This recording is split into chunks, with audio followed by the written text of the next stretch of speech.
Flyweight bout here. Felipe dos Santos coming in at plus 250 against Manel Kape. Set at minus 350, over under 2.5 rounds. Plus 150 for the over, minus 170 for the under. Manel Kape is the ranked fighter here. He's going up against the newcomer, Felipe dos Santos, who was supposed to be on the Contender Series, was it 2 weeks ago? Yeah. And Kai France pulls out of the Manel Kape fight. They need an opponent for Manel Kape, so they signed Felipe dos Santos, and he steps in here from going on fighting for a contract on a Contender Series. Now he's on the main card of a pay-per-view. Pretty wild jump. But Manel Kape, he's had a lot of trouble with fighters pulling out as of recently. I think he just needs a fight at this point. He's 29 years of age, 22 years of age for Felipe dos Santos. Training out of shoot to box. You see the blonde hair there. Should be a fun fight. It's a lot to overcome for Felipe dos Santos, but he does fight pretty wild. Does have the ability of catching Manel Kape, but it's a tall task. You think he can pull it off or no?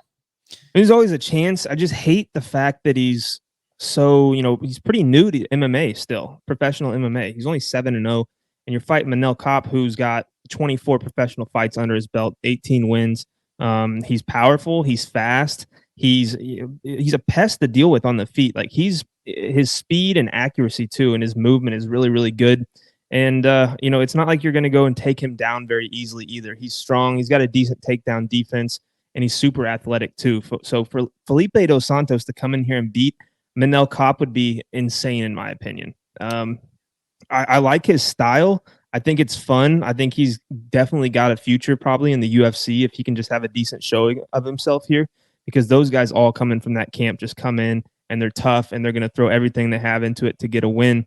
But I mean, I think you're just going to see a fight where there's levels to this. Manel Kape is pretty damn good. I mean, he was about to fight Kai France, and if he beats Kai, he's on the doorstep of a title shot. So you go from supposed to be fighting one of the best flyweights in the world to now you're getting a UFC debuter who is supposed to be on the Contender Series. Like, that's a massive step down. And honestly, I'm not going to say I'm surprised he took the fight, because he probably wants to, stay active and keep his name in that top 5, top 10 pool and really contend for a title shot. But to face a guy like Felipe dos Santos, it's kind of a big risk. Like, if he loses this fight, that's terrible. That's the worst case possible. But at the end of the day, I do think he's talented enough. He's going to be better everywhere.